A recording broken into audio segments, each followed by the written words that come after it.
আসসালামু আলাইকুম বন্ধুরা, কেমন আছেন আপনারা? আশা করি সবাই ভালো আছেন। আলহামদুলিল্লাহ, আমি অনেক ভালো আছি।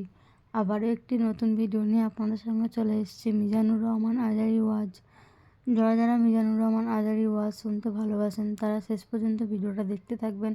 আশা করি ভালো লাগবে। যদি ভালো লাগে ভিডিওটি একটি লাইক, কমেন্ট ও শেয়ার করবেন প্লিজ বন্ধুরা। চ্যানেলটি সাবস্ক্রাইব করে পাশে থাকবেন বন্ধুরা। ভালো থাকবেন। 3 নম্বরে মারিয়াম আলাইহাস সালাম, আজীব একটা মহিলা।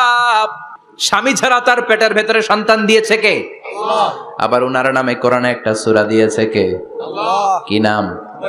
সূরাতু মারিয়াম। কাফ হা ইয়া আইন সাদ, যিকরু রাহমাতি রাব্বিকা আবদাহু জাকারিয়া। আল্লাহু আকবার। কি সুন্দর সূরা, কি অন্তমিল, কি চমৎকার ঘটনার বর্ণনা।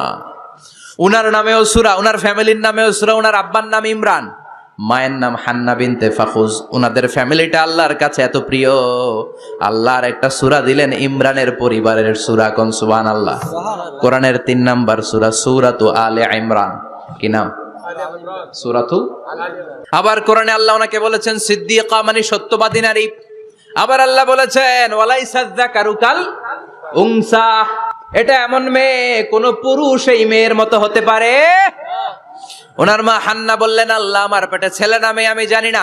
যখন মারিয়াম পেটে, আল্লাহ ছেলে হোক মেয়ে হোক বাইতুল মুকাদ্দাসের খাদেম হিসেবে তুমি কবুল করে নাও। আমার পেটে যা আছে তোমার জন্য মানত করে দিলাম। কিন্তু ভূমিষ্ঠ করার পরে দেখে মাইয়া, ভূমিষ্ঠ করার পরে দেখে কি?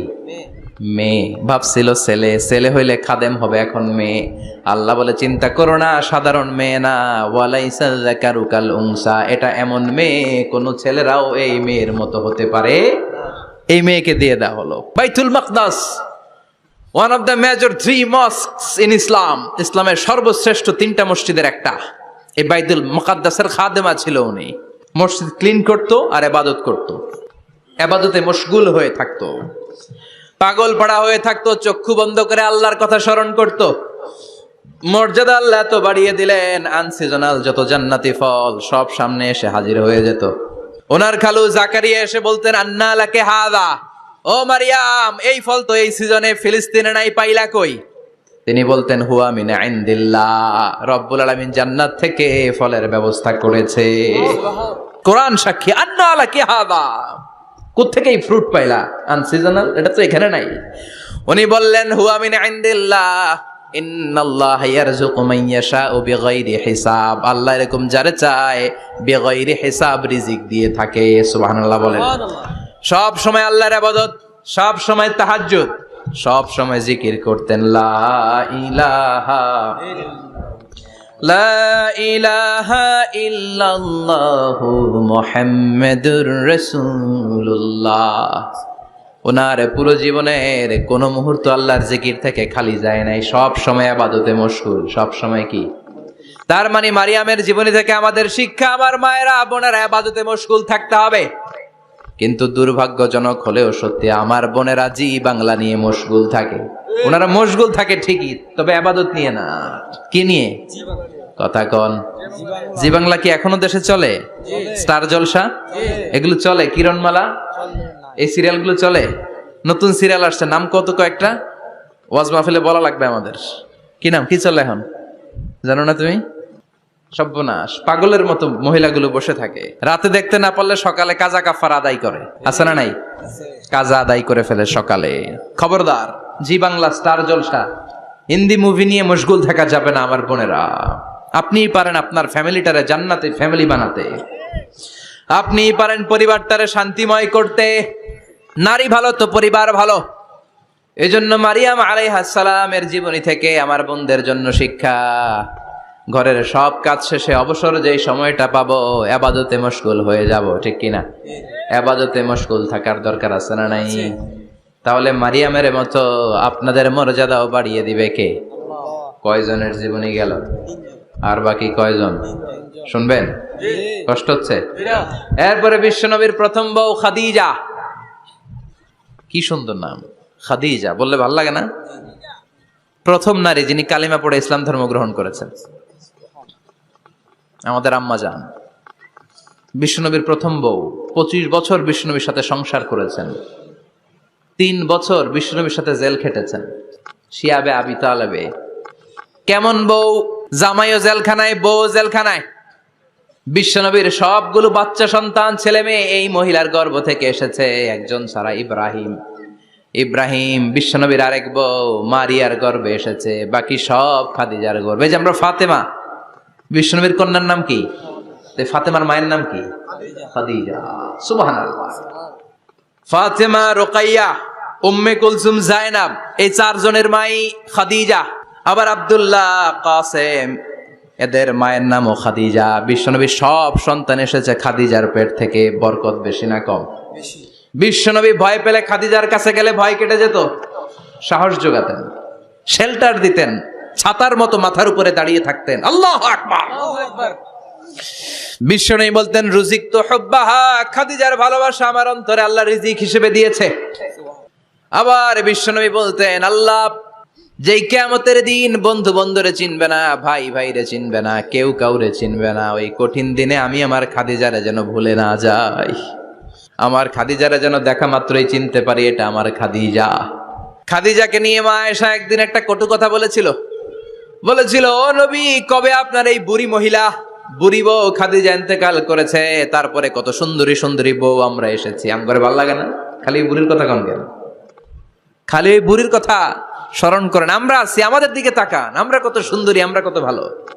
বিশ্বনবী রেগে গেলেন, মা আয়েশাকে এইভাবে ধরলেন। জীবনে কোনোদিন কোন স্ত্রীর গায়ে হাত তোলে নাই, শুধু ওই দিন মা আয়েশাকে এইভাবে ধরেছিলেন আর বলেছিলেন, আয়েশা খবরদার, জীবনে এই কথা বলবা না, আমার খাদিজা আমার বিপদের দিনের সঙ্গিনী, তোমরা আমার সুখের দিনের সঙ্গিনী, তোমরা কেউ আমার সাথে জেল খাটো নাই, খাদিজা আমার সাথে জেল খেটেছে 3 বছর। কয় বছর? 3 বছর। খাদিজা যখন ইন্তেকাল করলো, বিশ্বনবী কবর দিলেন, দোয়া করলেন আর কাঁদলেন। সাহাবারা দোয়া শেষে চলে যায়। আবু বকর বললেন, নবী কবর দেয়া হলো, খাদিজাকে দোয়া করা হলো, এবার চলেন। বিশ্বনবী তবুও যান না। বিশ্বনবী বললেন, আবু বকর তোমার মনে চাই তুমি ঘরে ফিরে যাও, আমি যাব না, আমি দাঁড়িয়ে থাকবো, খাদিজার কবরের 3টা প্রশ্নের জবাব আমি বিশ্বনবী দিয়ে তারপরে ঘরে ফিরে যাব। সাইয়েদনা জিবরাইল এসে বললেন, নবী আর কান্না করবেন না, আর দাঁড়িয়ে থাকবেন না, আর বায়না ধরবেন না, বন্ধুর সাথে চলে যান, খাদিজার কবরের 3টা প্রশ্নের জবাব নিয়ে আপনার টেনশনের দরকার নাই। টেনশন কার? আপনি তাড়াতাড়ি চলে যান। আপনার স্ত্রী খাদিজা যদি কবরের 3টা প্রশ্নের জবাব দিতে কোনো ভুল করে ফেলে, আরশের উপর থেকে আল্লাহ নিজেই জবাব দিয়ে দিবে। আল্লাহু আকবার। কি মহিলা ছিল! বিশ্বনবীকে সবসময় আগলে রেখেছে, শেল্টার দিয়েছে, প্রতিভক্ত ছিল। খাবার নিয়ে বিশ্বনবীর জন্য এদিক সেদিক যেতেন, বিশ্বনবী না আসলে খেতেন না। বিশ্বনবীকে কলিজার চাইতো বেশি ভালোবাসতো, পতি যা বলবে তাই শুনতো। ও মায়েরা, খাদিজাতুল কুবরার জীবনী থেকে আপনাদের জন্য শিক্ষা হলো প্রতিভক্তি। কি ভক্তি? এখন প্রতিভক্তি নাই, আমরা করি নারী ভক্তি। এখন নারী নির্যাতন কমে গেছে বাংলাদেশে, বেড়ে গেছে পুরুষ নির্যাতন। কথা কন। এখন আমরা ভক্তি করা লাগে, আমরা ভক্তি না করলে ঘরে খাওয়ান নাই, এরকম ঝামেলা আছে না নাই? কথা বলেন। আপনাদের নাগাইশের মহিলারা অনেক ভদ্র, নাগাইশের মহিলারা নিশ্চয়ই পতিকে অনেক ভক্তি করে। মায়েরা, বোনেরা, আপনার স্বামী যদি আপনার উপর নাখোশ থাকে, আপনার এবাদত আপনাকে বাঁচাতে পারবে না। বিশ্বনবী ফাতেমাকে বললেন, ফাতেমা তুমি বিশ্বনবীর মেয়ে হতে পারো, কিন্তু আলী যদি তোমার উপর নাখোশ থাকে, তোমার সব শেষ, সব শেষ। আবার বিশ্বনবী বললেন, আমি যদি এক আল্লাহ ছাড়া কারো সামনে মাথাটা নত করার বিধান দিতাম, এক আল্লাহ ছাড়া যদি কাউকে সেজদা করতে আমি বলতাম, আমি দুনিয়ার সব নারীদের বলতাম স্বামীর পায়ে সেজদা দিয়ে পড়ে থাকো। কি সম্মান আল্লাহ দিলেন স্বামীকে! আপনার জান্নাত আপনার স্বামীর ভেতরেই। স্বামীকে সন্তুষ্ট করেন, স্বামীর আনুগত্য করেন, দেখবেন ফ্যামিলিটা সুন্দর হবে। আর স্বামীরা স্ত্রীদেরকে ভালোবাসেন, স্ত্রীদেরকে ভালোবাসার গল্প শোনাবেন, দামি দামি শাড়ি কিনে দিবেন, তারপরে রাত্রিবেলা গান শোনাবেন। আধরাতে যদি ঘুম ভেঙে যায়, মনে পড়ে মোরে প্রিয়, চাঁদ হয়ে রব আকাশের গায়ে, বাতায়ন খুলে দিও। এই গানগুলো শুধু বউয়ের গান, শালীর গান না, বাবির জন্য না, চাচাতো বোনের জন্য না। উল্টা পাল্টা জায়গায় করলে গুনাহ আছে না নাই? স্ত্রীর সাথে প্রেম নিবেদন করেন, ভালোবাসা নিবেদন করেন, সংসারটারে শান্তিপূর্ণ করে দিবে কে? তার মানে খাদিজাতুল কুবরার জীবনী থেকে শিক্ষা কি? বললা গেছি কি শিক্ষা? প্রতিভক্তি। কি ভক্তি? স্বামীকে ভক্তি করা লাগবে, তা না হলে জান্নাত নাই। এরপরে বিশ্বনবীর একমাত্র কুমারী বউ নাম কি? আয়েশা। বিশ্বনবী বললেন উরিতুকি ফিল মানামি সালাসা লায়াল। আয়েশা, বিয়ের আগে তোরে কিন্তু আমি 3 বার স্বপ্নে দেখছিলাম। সুবহানাল্লাহ কইবেন না? বড্ড খুশি হয়ে গেলেন আয়েশা। এরপরে বললেন 3 বার স্বপ্ন দেখার পরে তোমার ব্যাপারে মনের মধ্যে কেমন কেমন যেন ভালো লাগে। তারপরে একটা ছোট্ট কাগজের মধ্যে, জান্নাতি কাগজ, রেশমি কাপড়ের মধ্যে তোমার চেহারাটা এনে জিব্রাইল বললেন দেখেন নবী কেমন লাগে। আমি কইলাম ভালো লাগে। কার মেয়ে? আপনার বন্ধু আবু বকরের মেয়ে, বিয়ে করবেন নাকি? বিশ্বনবী বললেন ও জিব্রাইল, তুমি যদি ঘটক হও, আল্লাহ যদি হয় কাজী, আমি মুহাম্মদ বিয়েতে রাজি। সুবহানাল্লাহ। সুবহানাল্লাহ পড়েন। বিয়ে হয়ে গেল, কিন্তু ঘরে দামি ফার্নিচার নাই, টাকা পয়সাও তেমন নাই, কিন্তু আছে খালি সুখ। আছে কি? যেটা টাকা দিয়ে কিনা যায়। টাকা দিয়ে বাড়ি কিনা যায়, গাড়ি কিনা যায়, সুখ কিনা যায় নাকি? টাকা দিয়ে বিছানা কিনা যায়, বালিশ কিনা যায়, ঘুম কিনা যায় নাকি? কথা বলেন। এজন্য সুখ দেয়ার মালিক কে? দোকানে সুখ পাওয়া যায়? নাগাইশ বাজারে তো সুখ বেছে না, বেচতে নিয়ে যাইতাম আজকে গাড়িতে করে। সুখ বেছে? কথা কন। সুখ পাওয়া যায় না। সুখ দেয়ার মালিক একজন, তিনি কে? মা আয়েশা একমাত্র কুমারী বউ। আদর করে তিনি ডাকতেন হুমায়রা, আবার মাঝে মাঝে ডাকতেন ইয়া আইশু। আয়েশা না, আয়েশু, সংক্ষেপ। এত ভালোবাসতেন মা আয়েশাকে। মা আয়েশা গ্লাসের যেই জায়গা দিয়ে পানি খেতেন, বিশ্বনবী ওই জায়গায় মুখ লাগিয়ে পানি খেত। মা আয়েশা গোশতকে হাড্ডি ফেলে দিলে বিশ্বনবী ওই হাড্ডিটা নিয়ে চষতে শুরু করে দিত। সুবহানাল্লাহ। এক বালতি থেকে পানি নিয়ে 2 জনে গোসল করত। আবার বিশ্বনবী মাঝে মাঝে বায়না ধরতো, মাঝে মাঝে রাগও করতো। সুবহানাল্লাহ কোন। স্বামী স্ত্রীর মধ্যে একটু রাগ আছে না নাই? রাগ থাকলে ওইটারে আবার ভালোবাসায় পরিণত করে দেয় কে? রাগ না থাকলে ভালোবাসা তো ভালোবাসাই না। রাগ থাকতেই হবে, তাইলে ভালোবাসার মর্ম বোঝা যায়। চিল্লায় বলেন ঠিক কিনা? ক্ষুধা না থাকলে খাবারের মর্যাদা বোঝা যায় না। সারাদিন পেট ভরা, খাওয়ার মজা বুঝবেন? ক্ষুধা, প্রচন্ড ক্ষুধা, তৃষ্ণার্ত, লেবুর শরবত পাইলে অমৃতের মতো লাগবে। প্রচন্ড ক্ষুধা, হাজি বিরিয়ানি পাইছেন 1 প্লেট, ইচ্ছে মতো খাবেন, কিন্তু পেট ভর্তি, হাজি বিরিয়ানি খাওয়া যাবে? এজন্য রাগ না থাকলে ভালোবাসা যে কত দামি, ভালোবাসা যে আল্লাহর পক্ষ থেকে কত বড় নেয়ামত বোঝা যায় না। মাঝে মাঝে মা আয়েশা রাগ করতেন। শুনতেছেন? বিশ্বনবী বলেন আয়েশা, কখন তুমি রাগ করো, কখন তুমি আমারে ভালোবাসো আমি বুঝি। সুবহানাল্লাহ পড়েন। মা আয়েশা বললেন কেমনে বোঝেন? বিশ্বনবী বললেন যখন তুমি রাগ করো তখন নামাজের পরে দোয়ার মধ্যে বলো, ও ইব্রাহিম আলাইহিস সালামের আল্লাহ, আপনি আমার উপর দয়া করেন। তার মানে তুমি রাগ করে আছো, আমার নাম নাও নাই। আর যখন আমার উপর খুশি থাকো, নামাজের পরে দোয়াতে বলো, মুহাম্মদ সাল্লাল্লাহু আলাইহি ওয়াসাল্লামের আল্লাহ, আপনি আমাদের উপর রহমত করেন।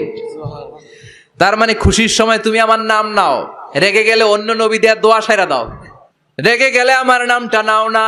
মা আয়েশা বলে নবী গো, আমি তো শুধু নামটাই মুখ দিয়ে নেই না, কিন্তু কলিজা থেকে তো আপনারে বাদ দিতে পারি না। আল্লাহু আকবার।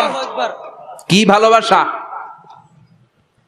মা আয়েশা বলতেন আমি যখন বিশ্বনবীর সাথে শীতের রাতে এক ল্যাপের নিচে ঘুমাতাম, তখনও জিব্রাইল ওহী নাজিল করতো। সুবহানাল্লাহ নাই? সুবহানাল্লাহ। কোন স্ত্রীর সাথে অন্তরঙ্গ বসবাসের সময় কোরআনের ওহী নাজিল হতো না। একমাত্র মা আয়েশার সাথে যখন এক বিছানার এক ল্যাপের নিচে 2 জন শুয়ে আছে, কোরআনের আয়াত নাজিল করছে কে? আবার মা আয়েশা বলছেন আমার কারণে ও মুসলিম উম্মাহ তোমরা তায়াম্মুমের বিধান পেয়েছো। ফাতায়াম্মামু সাঈদান তাইয়্যিবা। মা আয়েশা একটা যুদ্ধে গিয়েছিলেন, যুদ্ধ থেকে ফেরার পথে মা আয়েশার গলার লকেট নাই। মাঝে মাঝে হয় না, মহিলা গলার লকেট পায় না, পুরা বাড়ি আগুন করে ফেলাইছে, লকেট নাই, লয়ে গেল রে, নিয়ে গেল রে, হারাইলাম রে। মা আয়েশার লকেট নাই। লকেট হারানোর পরে মা আয়েশা কান্নাকাটি। বিশ্বনবী বললেন থামো। অনেকক্ষণ থামার পরে লকেট খুঁজে পায় না, সবাই খোঁজাখুঁজি, লকেট কই, লকেট কই, লকেট খুঁজে পায় না। ওদিক দিয়ে মাগরিবের নামাজের সময়ও শেষ, নামাজের সময় শেষ। আর যেই জায়গায় লকেট খোঁজার জন্য থামা হয়েছে ওই জায়গায় আবার পানি নাই, পানি সামনে, পানির দিকেও যেতে পারে না, লকেটও খুঁজে পায় না, নামাজও পড়া যায় না। সব সাহাবীরা মিছিল শুরু করছে, আবু বকর রে ধর ধর ধর, আবু বকর রে ধর। আবু বকরের মেয়ের কারণে নামাজ আমাদের চলে যাচ্ছে। সাইয়েদনা আবু বকর ঘটনা বেসামাল দেখে আয়েশার কাছে গেল, যে দেখে বিশ্বনবী মা আয়েশার কোলের মধ্যে, ল্যাপের মধ্যে মাথা দিয়ে শুয়ে আছে। রাগের চোটে বুখারীর বর্ণনা, আঙ্গুল নিয়ে মা আয়েশার পেটের মধ্যে দিল এক খোঁচা। লকেট হারাইলি কেন? তোর জন্য বাইরে মিছিল চলে, তোর জন্য বাইরে সব সাহাবারা বলে নামাজ পড়তে হবে, সময় নাই। ও আবু বকর, আপনার মেয়ের কারণে এই কাণ্ড। খাসরা মানে কুমর। আবু বকর মা আয়েশার খাসরাতে এত জোরে গুতা মেরেছেন, মা আয়েশা বললেন এই গুতার কারণে আমি অনেক দূরে চলে যাওয়ার কথা ছিল ব্যথার চোটে, কিন্তু যাই নাই, কারণ কোলে কে? কোলের মধ্যে বিশ্বনবীর মাথা, নড়ে গেলে বিশ্বনবীর ঘুম ভেঙে যাবে, ব্যথাটা হজম করেছি, নড়ি নাই। আল্লাহ তখন আয়াত নাজিল করলেন, ফালাম তাজিদু মাআন ফাতায়াম্মামু সাঈদান তাইয়্যিবা। ও সাহাবারা, মিছিল বন্ধ করো। কোন নারীর বিরুদ্ধে মিছিল করো? এই নারীর সাথে তো বিয়ে আমি সরাসরি বিশ্বনবীর দিয়েছি। যাও, ওজুর জন্য টেনশনে ছিলা, টেনশনের দরকার নাই। আয়েশার কারণে আজকে নতুন করে একটা বিধান দিলাম, আজ থেকে যদি ওজুর পানি না পাওয়া যায়, বালুর মধ্যে 2 হাত বাড়ি মেরে তায়াম্মুম করো, নামাজ পড়ে নাও, কবুল করে নিবে কে? এই মা আয়েশার লকেট হারানোর কারণে তায়াম্মুমের বিধান নাজিল হয়েছে। কোন সুবহানাল্লাহ। মা আয়েশা বলতেন, আমার কোলে মাথা রেখে বিশ্বনবী শেষ নিঃশ্বাস ত্যাগ করেছে, আবার আমার ঘরের মধ্যেই বিশ্বনবীর কবর। সুবহানাল্লাহ। বিশ্বনবীর কবরটা কিন্তু মা আয়েশার ঘরের মধ্যে। এখনো বিশ্বনবীর কবর যেই জায়গায়, এই জায়গায় মা আয়েশার ঘর ছিল। সুবহানাল্লাহ। কোন 2210টি হাদিস বর্ণনা করেছেন। কত? কথা কেন? 2210টা। ফ্যামিলির হাদিস বর্ণনার জন্য মা আয়েশাকে আল্লাহ তাআলা বিশ্বনবীর ট্যাপ রেকর্ডার বানিয়ে পাঠিয়েছেন। যাই বিশ্বনবী বলতেন, ট্যাপ রেকর্ডের মতো রেকর্ড করে সব সাহাবীদের কাছে বর্ণনা করতেন। কত কবিতা উনি নিজে জানতেন, নিজেই জানে না।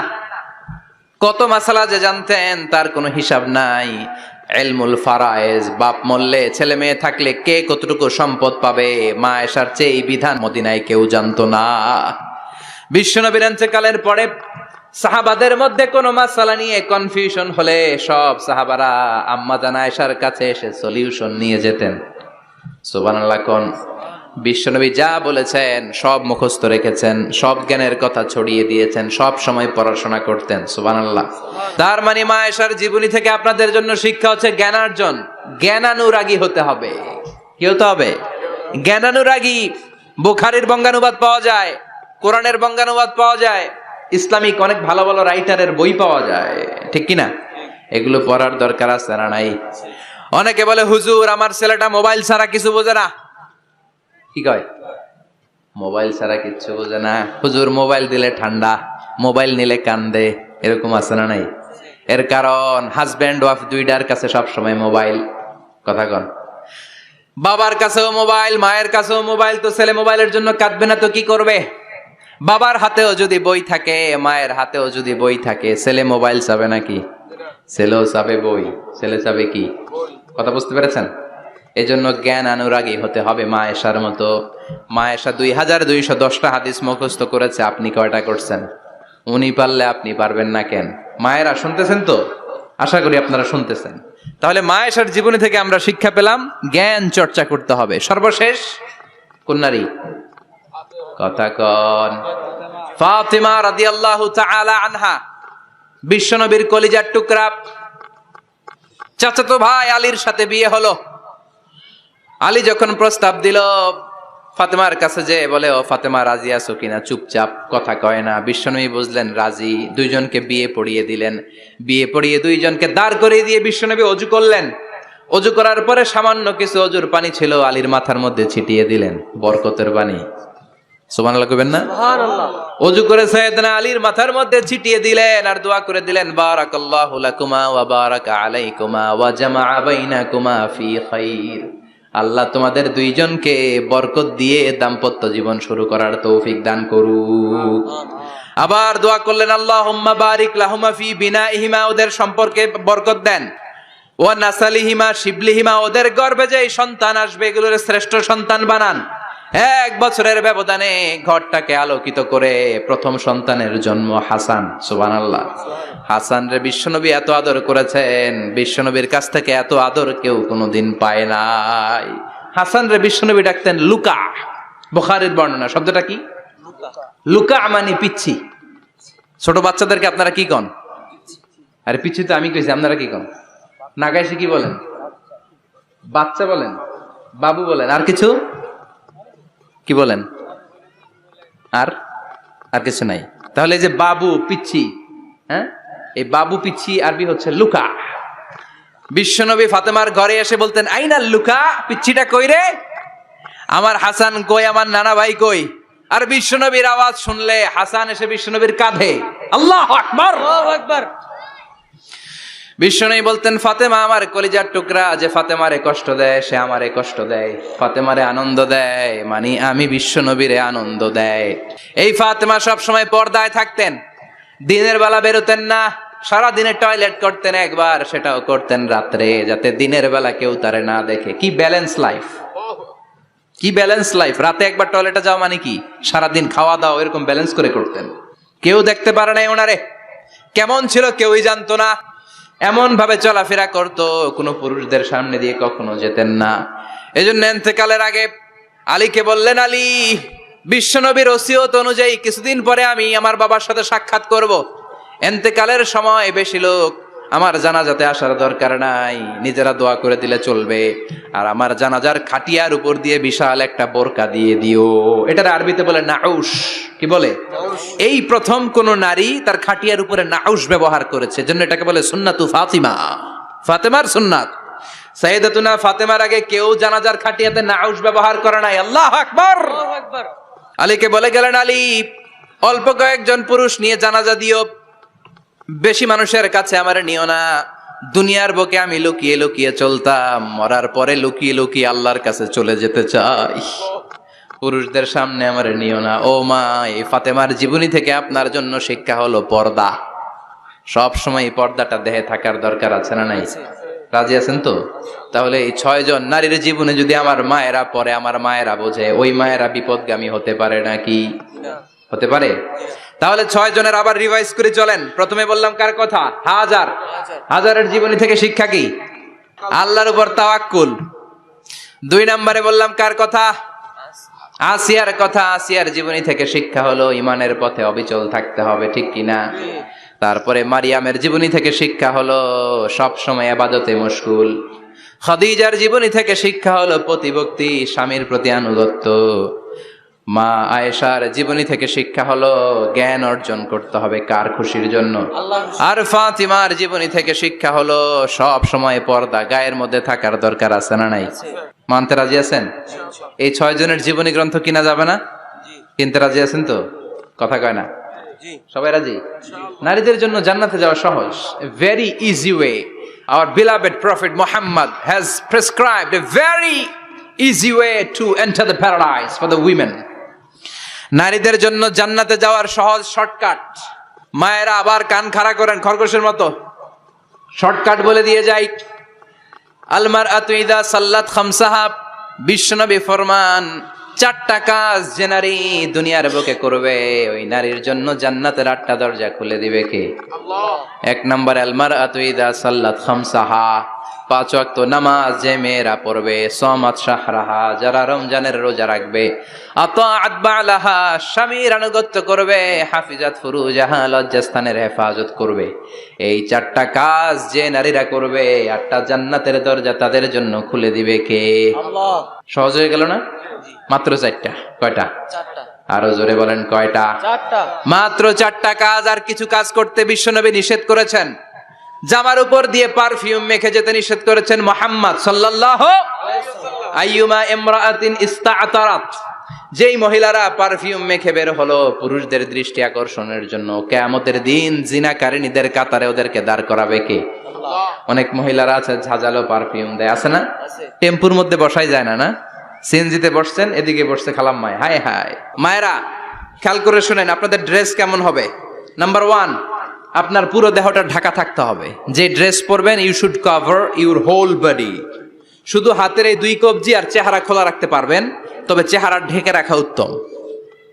একজন মহিলা বোরকা পড়ছে কিন্তু চেহারা খোলা, তার হেজাব হয় নাই, পর্দা হয় নাই, এটা বলা যাবে? কিন্তু উত্তম হচ্ছে চেহারা ঢেকে রাখা, কারণ চেহারা সৌন্দর্যের রাজধানী। Face is the capital of beauty, ঠিক কিনা? চেহারা দেখলাম তো সব বোঝা গেল, ঠিক কিনা? কেমন মাধুর্যতা আছে, দেখতে কেমন সুন্দরী কিনা সব বোঝা যায়। এজন্য চেহারাটাও ঢেকে রাখবেন, চোখটা খোলা রাখবেন। বিশ্বনবীর স্ত্রী উম্মে সালামা বলে, দেখার জন্য আমার 2 চোখের দরকার নাই, লাগবে 1 চোখ। উনি আরেক চোখের মধ্যে আরেক কাপড় দিয়ে রাখতেন, এমনি তাকাইতেন। সাহাবারা বলতেন উনারে দেখলে আমরা দিতাম দৌড়, ভয় লাগতো। চোখ একটা দেখা যায় আর একটা খোলা, ওনারা দেখে আমরা এদিক সেদিক পালিয়ে যেতাম।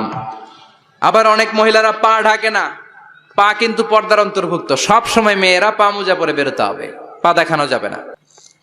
হাদিসে এসেছে শুধু হাত এতটুকু, পা কিন্তু পর্দার অন্তর্ভুক্ত। উম্মে সালামা বললেন, ইয়া রাসূলুল্লাহ, আমরা তো হাঁটতে গেলে অনেক সময় পা দেখা যায়। বিষ্ণু বললেন, তাই? তাহলে 1 বিঘত নিচ দিয়ে কাপড় বাড়াও। উম্মে সালামা বললেন, জোরে হাঁটলে তো তারপরও দেখা যাবে। বিষ্ণু বললেন, 1 হাত বাড়াও, ধুলাবালি সহ টানবা, তারপরও পায়ের 1 ইঞ্চি দেখানো যাবে। তাহলে ড্রেস কোডের প্রথম নিয়ম হচ্ছে পুরো দেহ ঢাকবেন। 2 নম্বরের নিয়ম, পোশাক ঢিলে ঢালা হবে না টাইট ফিটিং? আরো জোরে বলেন। আছি আমরা কোন জামানায়, লাজ শরম গেছে হারায়, পাতলা শাড়ির বাহার, পাখি ড্রেস লেহেঙ্গা, পোশাক দেখে নারীর লাজে মরে যাই। হায় হায়, আছি আমরা কোন জামানায়, লাজ শরম গেছে হারায়। ঠিক কিনা? লাজ শরমের বালাই নাই। ঢিলে ঢালা হবে, টাইট ফিটিং হতে পারবে না। মোটা কাপড়ের হবে। এই যে আমার জুব্বা দেখছেন, আমি মহিলাকে পোশাক পরে ফেলেছি কিন্তু হেরা পরে না। এরকম মোটা হবে, মোটা কাপড়, কিচ্ছু দেখা যায় না, বাইনোকুলার দিয়েও দেখা যাবে না। আবার ঢিলে ঢালা আছে না নাই? আমরা পুরুষরা যে এটা পরি, এটা দিয়ে 3 মহিলার কাপড় হয়, ঠিক কিনা? কাপড় পরতে চায় না তারা, ওদের পোশাক আমরা নিয়ে নিচ্ছি। তার মানে ঢিলে ঢালা হবে, মোটা কাপড়ের হবে, টাইট ফিটিং হতে পারবে। আবার পুরুষদের পোশাক হতে পারবে। এই 4টা নিয়ম মেনে যে যেই ধরনের পোশাক পরেন, চাদর পরেন সমস্যা নাই, শাড়ি পরেন সমস্যা নাই, ব্লাউজ পরলে ফুল হাতা পরবেন সমস্যা নাই, মেক্সি পরলেও সমস্যা নাই, বোরকা পরলেও সমস্যা নাই, কিন্তু পোশাকটা শালীন পোশাক হতে হবে। কি পোশাক? সবাই বলেন, শালীন পোশাক। পুরুষদের পোশাক পরা যাবে না, কারণ বিশ্বনবী লানত করেছেন ওই নারীদেরকে যেই নারীরা পুরুষদের মতো সাজতে চায়। এরকম আছে না নাই? দেখলে বোঝা যায় না কোনটা ছেলে কোনটা মেয়ে, আছে না নাই? ইসলাম যে মর্যাদা আপনাদেরকে দিয়েছে আর কেউ দিয়েছে নাকি? ইসলাম বলে প্রথম সন্তান কন্যা সন্তান হলে ঘরের মধ্যে বরকত, আছে না নাই? মিন বারাকাতিল মারআতি তাবকিরুহা বিল ইনাস। একটা মেয়ের মধ্যে বরকত বেশি না কম কেমনে বুঝবেন? তার প্রথম সন্তান যদি মেয়ে হয় তাহলে বুঝবেন এই মেয়েটা বরকতওয়ালা মেয়ে। এই মেয়ে আপনার জীবনে অনেক কিছু নিয়ে আসবে। সুবহানাল্লাহ কইতে পারেন না? কিন্তু অনেক ডাকাইত আছে, মেয়ে হইলে অখুশি হয়, ছেলে হইলে পাড়ার সবারে জিলাপি খাওয়ায়, পাড়ার সবারে মিষ্টি খাওয়ায়, মেয়ে হইলে কিচ্ছু খাওয়ায় না, আছে না নাই? কিন্তু আমরা মেয়ে হলে খুশি হব। কার কার প্রথম সন্তান মেয়ে? হাত তোলেন।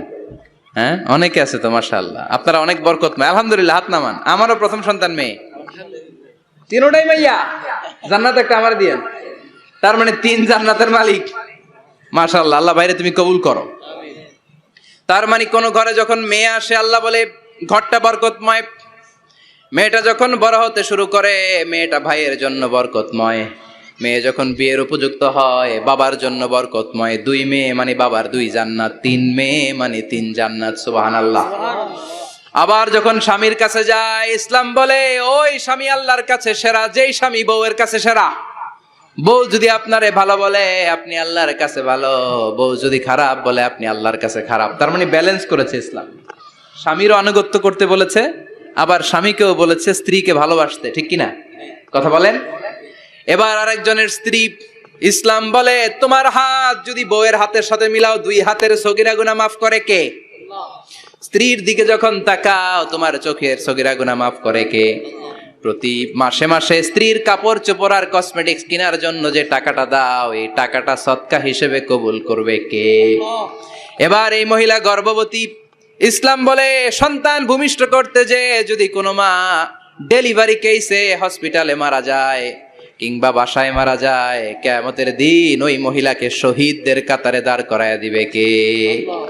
বাচ্চা ভূমিষ্ঠ করতে যে শাহিদা, শহীদদের কাতারে। আর সুন্দর মতো যদি আসে, আল জান্নাতু তাহতা আকদামি উম্মাহাতিকুম, মায়ের পায়ের নিচে সন্তানের বেহেশত আছে না নাই? জোরে বলেন। এজন্য ইসলাম বলে খবরদার, মায়ের মর্যাদা সবচেয়ে বেশি। এক সাহাবী বললেন, ইয়া রাসূলুল্লাহ, কার সাথে ভালো আচরণ করব, বাবার সাথে নাকি মায়ের সাথে? নবী বললেন, মায়ের সাথে। এরপরে মায়ের সাথে, তারপরে মায়ের সাথে, তারপরে কার সাথে? তারপরে তোমার পিতার সাথে। মায়ের মর্যাদা কয় গুণ বেশি? ওগো মা, তুমি এই ধরনের শ্রেষ্ঠ নিয়ামত, তোমারই পদ তলে রয়েছে জান্নাত। ওগো মা, তুমি এই ধরনের শ্রেষ্ঠ নিয়ামত, তোমারই পদ তলে রয়েছে জান্নাত। সুবহানাল্লাহ। আমি বলি, আমাদের পায়ের নিচে থাকে মৌজা, জুতা আর বালু, আর মহিলাদের পায়ের নিচে জান্নাত। এই পৃথিবীটারে 1000 বার বিক্রি করলে জান্নাতের একটা চেয়ারের দাম হবে না। সুবহানাল্লাহ পড়েন। আর যেই জান্নাত মায়ের পায়ের নিচে পড়ে আছে, ওই পায়ের দাম বেশি না কম? বেশি। এজন্য মায়েদের সাথে ভালো আচরণ করতে হবে। ইসলাম নারীকে দিয়েছে ইবাদতের অধিকার।